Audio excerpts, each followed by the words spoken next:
pleasure to introduce both Scott and Aaron. We're going to tackle sports in the news. And fellas, I'd like to begin by sharing a press release from OWN, from the Oprah Winfrey Network. It begins by saying the Oprah Winfrey Network, OWN, and Michael Sam's representation announced Friday night that the documentary series that was set to feature the first openly gay NFL player has been postponed. Now, I will read more of this in a moment, but I'd like to get your reaction to this. What do you guys think? I think, I'm glad that they postponed it, because if he just wants to play football, he should probably worry about playing football. Yes. Making a team. When you first sent this over to me, I wanted to see what the percentages were for a 6th and 7th rounder to make the Rams. And everything I found was that 73% of the guys make the team. Of the ones that don't make the team are the ones that either don't have the talent and ability, or they do stuff outside of the football field that distracts. So what percentage of, you did 6th and 7th round picks, so you would expect it to be higher for the 6th and the 7th, but particularly the late 7th round pick. But, and you found that for 6th and 7th round picks overall, on the Rams, specifically, yep. It's about 78%, almost 80% make the team? Yep, 73%. 73%. Okay. Make the team to see at least one game. Okay, make the team for at least one game. It's not saying that they actually. You could.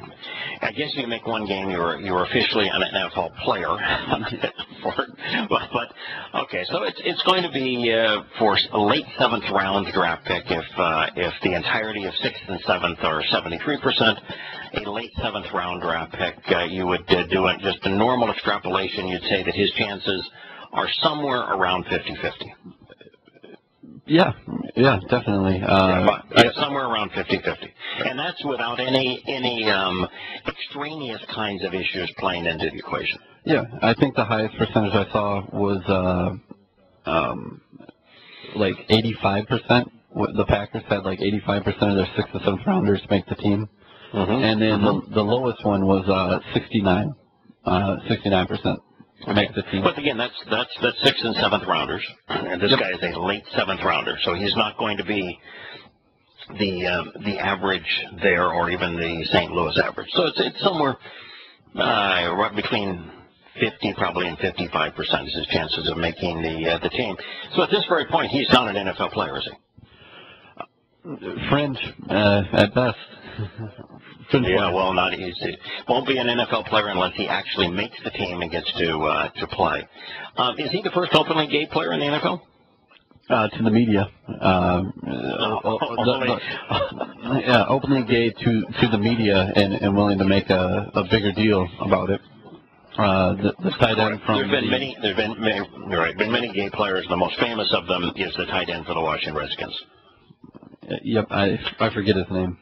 Yeah, they've done a documentary on him. I forget his name too, but he was, for everything that every teammate and every competitor playing with him and against him had to say, is guy was loved. He was really considered a good guy, a great player, a good guy, and extraordinarily well received. The only difference between him and Michael Sams is that he really was a football player.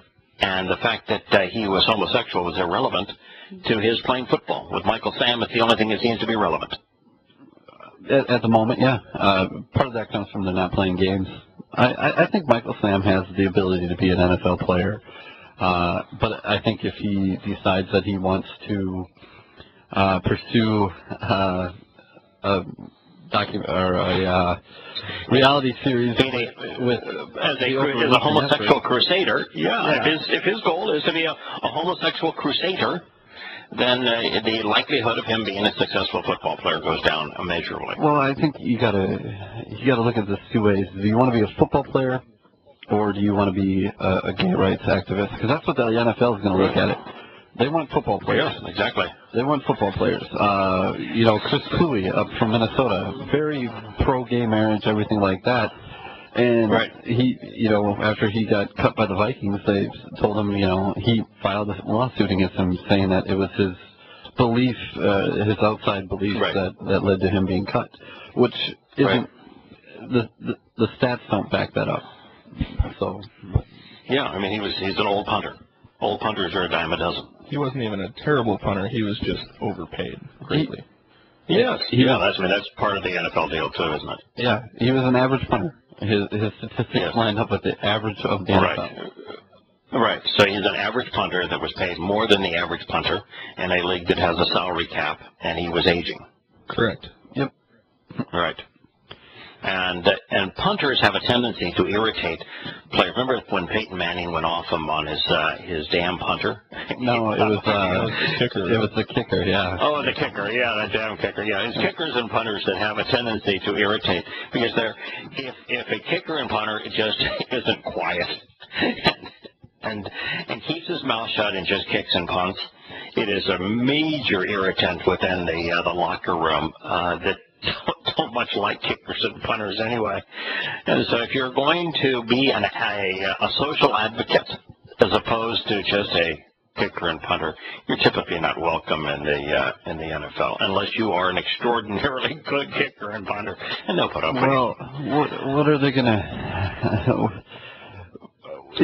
Are you gonna pay a guy $4 million to give you average stats, or $2 billion as a punter? As a punter? No, you wouldn't. You wouldn't even pay a punter $1 million to give you average stats. Whatever the league minimum is what you're going to pay an average punter. And if you're the Rams, if your 7th round draft pick decides to have a documentary camera following them around, or is it? Yeah. What does that tell you? That tells you that football is very secondary. That is correct. This is another news release thing. After careful consideration and discussion with the St. Louis Rams, the untitled Michael Sam project has been postponed, allowing Michael the best opportunity to achieve his dreams of making the team. OWN President Eric Logan said in a statement, OWN is about elevating and empowering people to achieve their best. Now, you tell me, how is OWN's involvement here going to empower or elevate Michael Sam? All it would be is a distraction, so he's a hypocrite. It is clear that we, along with the world, recognize the opportunity that Michael has at this moment. We will continue to support him in his journey to earn a spot playing for the Rams. Well, why is the only reason the world would even know this man's name is the fact that he has made his sexual orientation a cause celeb. Yeah, and to empower him, money empowers a lot of people. You want to pay me to follow me around? Empower me away. Yeah, I mean, everything that we've said is true, but the guy is now a household name. He is about to have his own TV show. He's going to make out pretty well on this whole deal. He just doesn't care about the Rams or the NFL. He's looking out for himself, which, I mean, he's putting football secondary, but he's probably going to make more doing this than he would if he just got drafted by the Rams in the 7th round and got cut. Well, here'd be my big issue if I was the Rams. If he wants to bring a camera in to watch him go through his stuff and everything like that, right? What if they edit that in such a way that and then he gets cut, but they edit it in such a way that they catch all of his good film, all of the good plays that he makes. It catches all the great things that he does, and then all of a sudden they cut him. Yes. Well, right. Of course. Yeah, here's another statement. Everybody involved remains committed to this project and understands its historical importance as well as its positive message. And that's the whole thing of the gay rights movement, is they want to project that homosexuality is a positive message and that it's historically important. I want to say, this isn't historically even meaningful, and it most certainly isn't positive. I don't care how you want to interpret the situation. It's not historically important, and it most certainly isn't a positive message. Play football. You want to be a football player? Be a football player. If you want to be a gay rights advocate, be a gay rights advocate. But don't pretend like being a gay rights advocate as a football player is either historic or positive. It isn't. I guess the issue I've always had is what does it say about our society that what somebody does in their bedroom is now all of a sudden of historical importance? Right. And they've done this for a while now, to where everybody that's famous was gay. You know, everybody from way back, Da Vinci and all these other people, all of them are gay. Yeah, Yeah, I can tell you that having spent a lot of time here recently studying the rise and fall, and it's really the fall and fall of the Roman Empire, that a hugely disproportionate percentage of their leaders were homosexual. And somewhere along the way, a disproportionate number of their leaders were vicious, repulsive people. Now, should we equate the fact that the majority of the Roman leaders were homosexual with the fact that the vast preponderance of their Roman leaders were vicious? Is there that they were pedophiles, that they were mass murderers, that they got their jollies in watching other people be tortured? Both are common amongst their leaders. Are we to make that connection, or are we just to ignore the connection, or just say, you know, one really has nothing to do with the other? Torn on that one. Yeah, you know, it's one of those things that they're now trying to go back and say that, oh, these great individuals in the past, like Da Vinci, were homosexual, therefore we ought to view homosexuality in a different light. Well, I can take the same approach and say, well, you know, virtually every emperor of Rome, from the likes of Caligula and Hadrian and et al., you go through the list and you study them, and they all wanted to deify whoever their male sex toy was. I'm not going to say either of those things. I mean, okay, and that's my point. And that's my point, is that those who are going to try to promote now going back in history and saying this person was great and they were gay, well, then you've got to also deal with this person was repulsive and they were gay. Yeah, but this person was great and they were gay is just as bad of an argument as this person was repulsive and they're gay.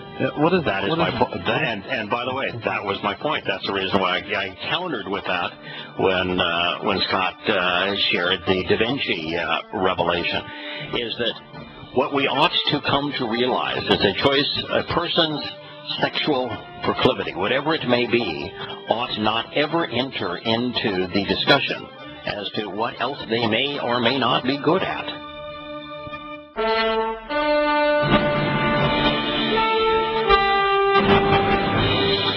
Welcome back to Shattering Us. We're talking about the Michael Sam's wannabe documentary. It is interesting to note that according to this article, that the Rams were unaware of the project prior to its announcement. So OWN announces that they're going to do the Michael Sam's project of his filming him in a documentary, a reality show of his experience in training camp. And when the press release comes out, oh, by the way, it turns out that Michael Sam never bothered, nor did OWN ever bothered to ask the Rams if it would be okay. What would you do if you were the Rams under those circumstances? I feel like this would be one of those things where you know when you give somebody an interview and then they apply and they don't put on their their resume certain things, and then all of a sudden those things come out. I feel like that's kind of what this is, because they had to have it already planned. Oh, of course. They announced it before telling the Rams. I mean, it's like the Oprah Winfrey Network. Are you completely oblivious to the fact that the Rams is a private business?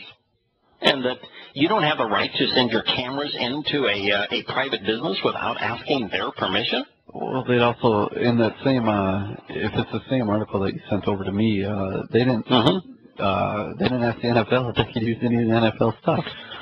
Of course, their logos or anything else. I mean, it's completely amateur hour. It's like these guys are living in this make-believe world that thinks that everybody wants to position Michael Sam as a national hero, and that this is this great journey that the whole world needs to know about and has a right to know about without ever bothering to think.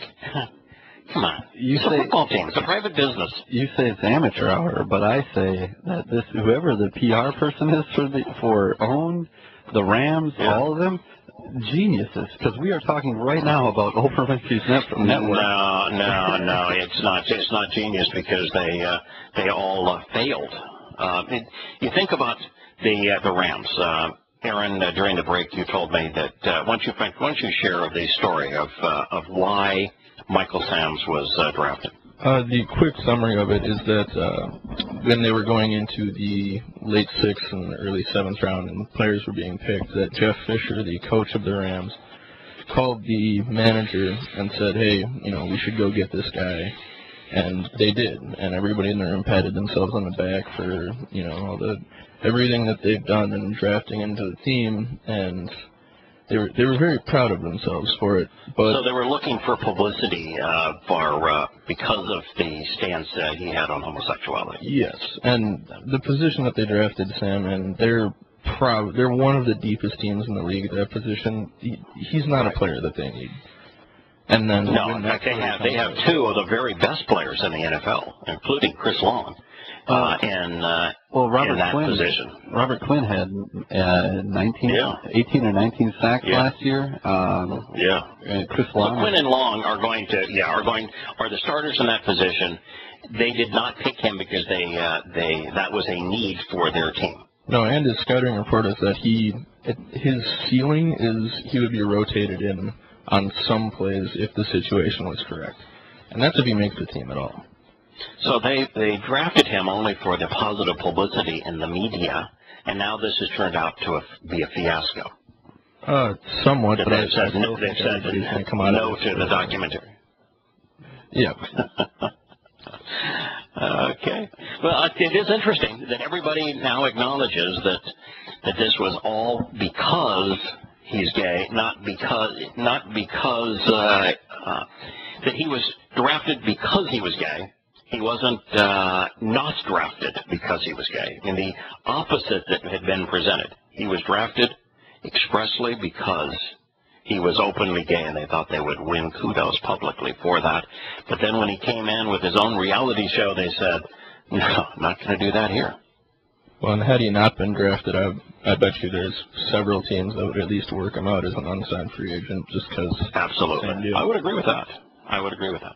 Yeah, I would agree with that.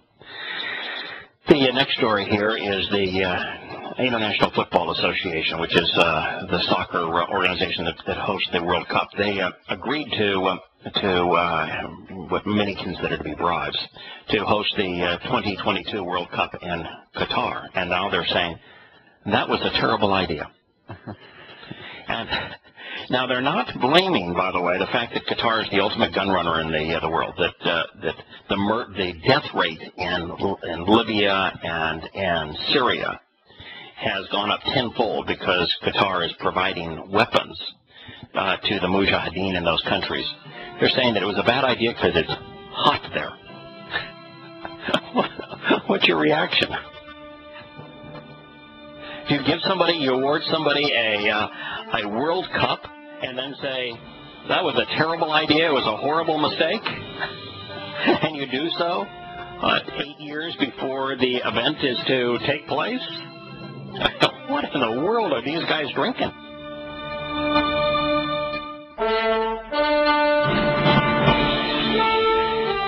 So the head of the International Football Association has openly admitted that awarding the 2022 World Cup to Qatar was a terrible idea, to put it in their words. And you just think of the moment for what they did. Qatar is smaller than probably 20 or 30 ranches in the United States. I mean, it's a fraction of the size of the King and Parker ranches. So are we going to give the world's largest sporting event to a ranch? I mean, my guess is that the campus that Stanford University sits on is larger than Qatar. Qatar is the largest, called the Farm in Palo Alto. It's just absolutely silliness. And you've got what is the world's largest gun runner. That country is the world's largest resource for arms to mujahideen, to jihadists, and they have absolutely no political or religious freedom. And you're going to choose to host the world's largest sporting event in that kind of a country? I did look it up. They have just under 4,500 square miles in the country, and just over 2 million people. Oh boy, 2 million people. I mean, a country that's 2 million people, and that's worth giving a World Cup. I mean, the metropolitan Los Angeles is 10 times larger. Well, it's fairly obvious that there was money that changed hands to get it to go to Qatar. I mean, there's no way they got it done without bribing. That's correct. So I guess the issue there is we can't correct our mistake because we'd have to return the bribes. I was just going to say that I think the funniest part about this is that this is something that's 8 years out. This isn't something that's like, like Brazil, where it's like, coming up next year or whatever it is. This is something that's 8 years out. They can definitely say, okay, Australia, France, England, Germany, United States, right? Countless you know others. You know what it's like in the Qatari, Saudi Arabian desert in the middle of the summer? I'm gonna guess hot. I'll go hot too. A cool day is 115 degrees.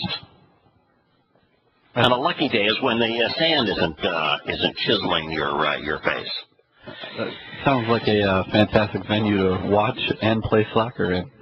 Oh, absolutely.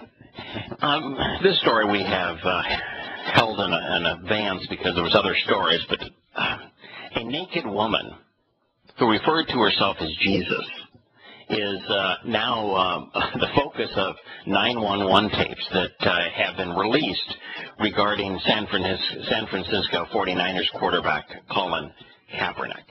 Now, just a little bit of insight here. Police did not identify the men that made the two calls, but in the first call, a man identified himself as hotel security, and he said there was a woman in the hotel room and she was refusing to leave. She said that her name was Jesus and she don't have no clothes on, he said to the 911 operator. The 911 operator asked who the woman is visiting, and the guard says she's visiting this gentleman here. Now, I don't know if it was the room of Kaepernick or one of Kaepernick's friends, but Kaepernick was in the room. When you got a naked woman in your bed who claims to be Jesus, there's really no good outcome. At that point, I'm not sure that given ample time, you could come up with a really good explanation for that. I would just like to point, that's actually slightly different from the story that I read about this. The one that I read is that Kaepernick was not present in the room, but the woman was saying she was waiting for Kaepernick to come back. They were saying, no, get out, and she doesn't remember any of it.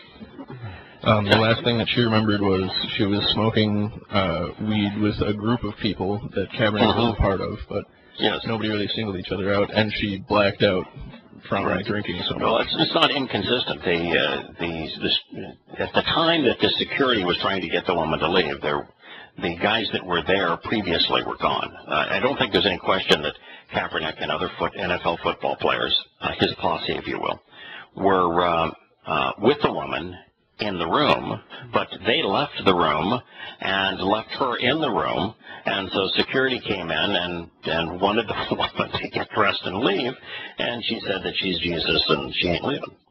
With that comment, too, I would very much like to see either a transcript of what they were saying or a recording.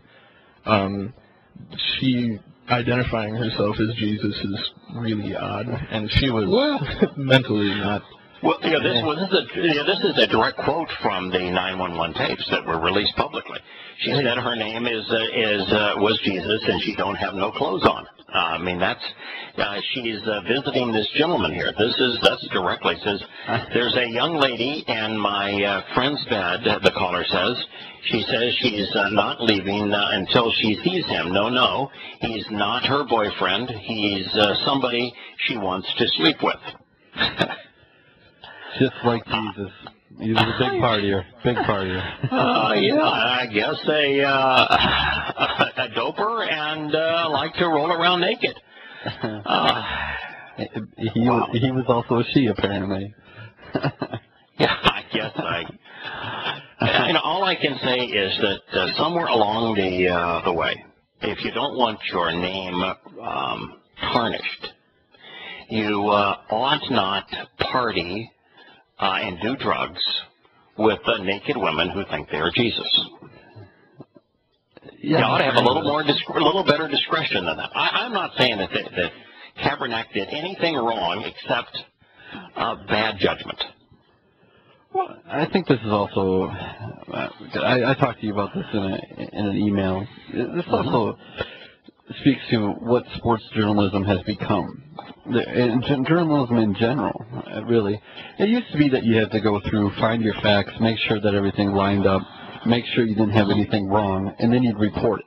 Mm-hmm. Now it's, Kaepernick was there? Okay, we got to get this story out immediately. No, but the story that came out immediately was accurate, which is that the police were conducting an investigation that involved Kaepernick regarding a 911 call. That's all that came out initially. And then a month later, the text of the 911 calls came out. At this point, I don't think Kaepernick has been wrongly accused. I just think that Kaepernick, obviously, I thought it was originally reported that he sexually assaulted a woman or something of that nature. The original story that I did read right after it happened was that people were saying that he was going to be charged with sexual assault, which then became, he wasn't even in the room. Yeah.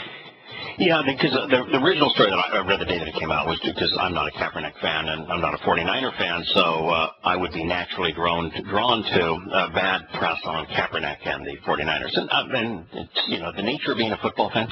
I'm not a 49er fan because of their coach and because I grew up in Los Angeles and that's San Francisco. Is that justifiable? Of course not. And is Kaepernick probably as a really good football player? Of course he is, but that's the whole nature of fandom.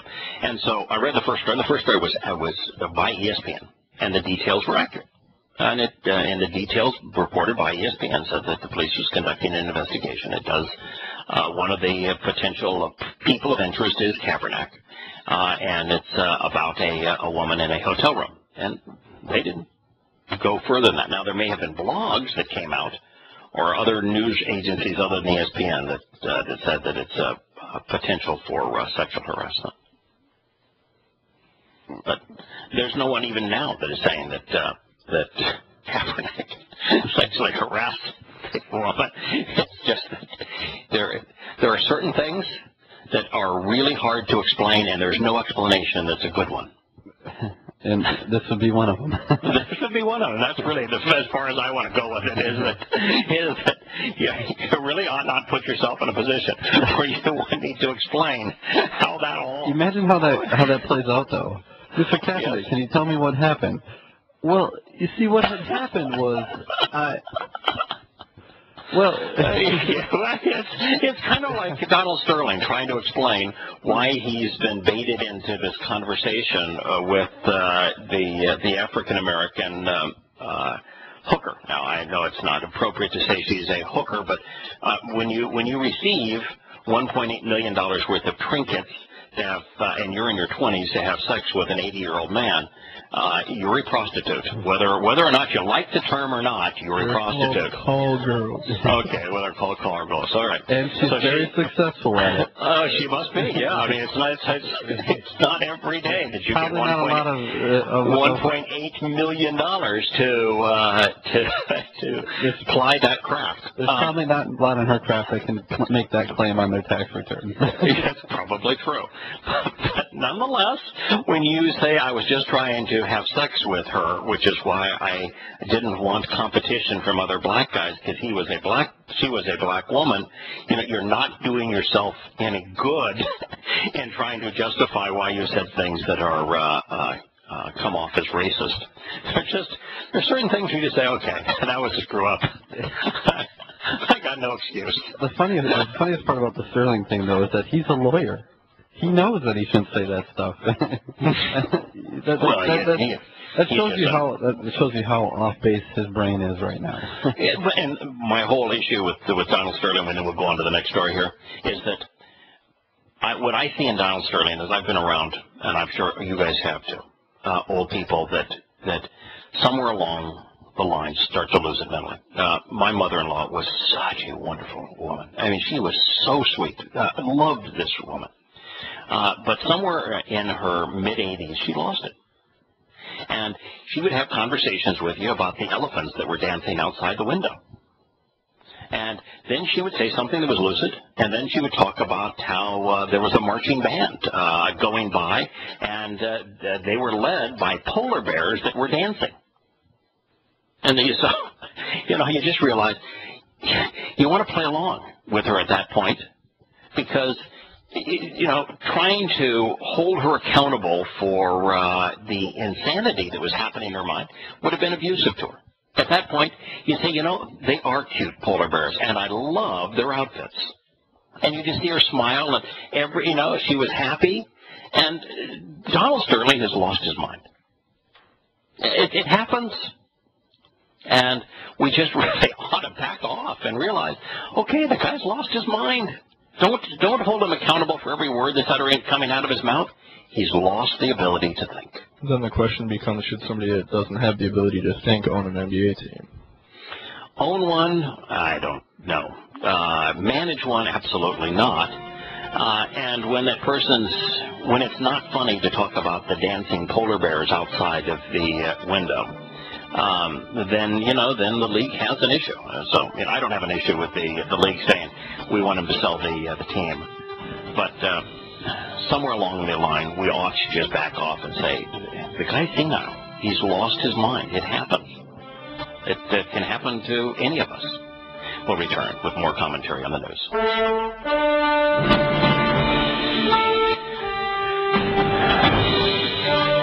Welcome back to Saturday Miss. We have an interesting story.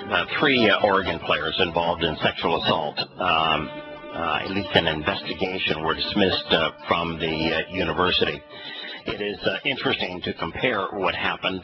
Here you have these 3 young men that were dismissed from the university, thrown off of the basketball team, and then thrown out of school. But yet they were not found guilty. In fact, the police said that they were not going to prosecute them for the same reasons, basically, as the Jameis Winston case, where they said that the woman's story had inconsistencies, and based upon the woman's full accounting, they didn't want to prosecute them. And yet these 3 young men were thrown off the team and thrown out of school. And yet the Jameis Winston case, same set of circumstances, maybe even more harsh circumstances, a 2-time offender for accused sexual assault, and he receives a Heisman Trophy and continues to play both baseball and football for Florida State. He doesn't play football or baseball anymore. Oh, I thought they took him. They kicked him off the team. Oh, I thought they reinstated him 3 or 4 days later. No, he was playing baseball, and then he got caught stealing crabs, and they kicked him off the team. But they did, and they reinstated him. Did they? Oh. Yeah, they reinstated him. That's horrible. Yep, so they reinstated. So there's Florida State's reaction, and you see Oregon's reaction.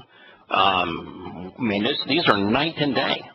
How does one justify taking the 3 young men out of school when there is no trial or police investigation, and with the other case giving a man a Heisman Trophy and allowing him to continue to play and win a national championship?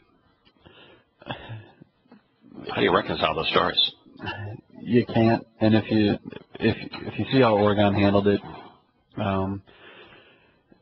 in the details that come out about that, that's probably how it should have been handled with the Winston case. Yeah, exactly. And it also makes Florida State look that much worse in their handling of it. It does. I suspect, and I don't know the details in this particular case, but I suspect when the woman came forward and she had her accounting of events, that the academic staff of Oregon said, we need to talk to these boys, and we need to talk to the woman, and we need to and we just had him drop out. Decided to kick the boys out. Okay.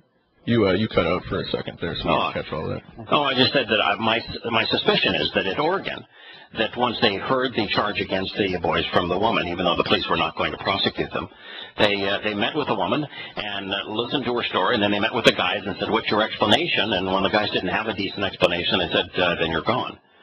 Which is the very thing that I said should have been done in the Winston case and was not done. Yeah, I thought Oregon handled this about as well as they could have in the situation that they were given, and it's exactly what Florida State did not do. Yeah, and it's because, you know, there's a huge difference between rights and privilege. It's a privilege to be given a scholarship and to play on a sports team. It's not a right. You have the right to be considered innocent and the right not to incriminate yourself in the United States. But you don't have the right to continue to play on a sports team and receive a scholarship. So it looks like Oregon said, you know, we have a responsibility to protect our students here. And if it appears that these men were sexually aggressive with a student, so they're out of here. And Oregon did, and Florida State didn't. Actually treat both students as if they're just students? Yes, right. Unheard of. Unheard of, you know, and listen to what the woman has to say, and even if her testimony isn't such that the police can prosecute the case, listen to both and make a moral decision as to whose side ought you to come down on, in favor of and against. Oregon made the morally correct choice. Florida State won a football championship at the cost of everything that happened to that girl going unpunished. So that is correct. I mean, and then I haven't heard very much about the original Jameis Winston case at all. The crab leg thing comes up periodically, but that initial lack of investigation, other than us talking about it, I haven't come across a story about it in quite a while. Yeah, and it's pretty amazing that the woman that accused him, and rightfully of having aggressive sex with him, has DNA to prove that she correctly identified him, and we have subsequently discovered it was not the first woman who at that university accused him of sexually abusing her. And so the Winston case is far more cut and dry in favor of releasing him, and yet they didn't, and he continues to play. And yet at Oregon, they did the moral thing. We'll be back with Shattering Myths after the commercial break.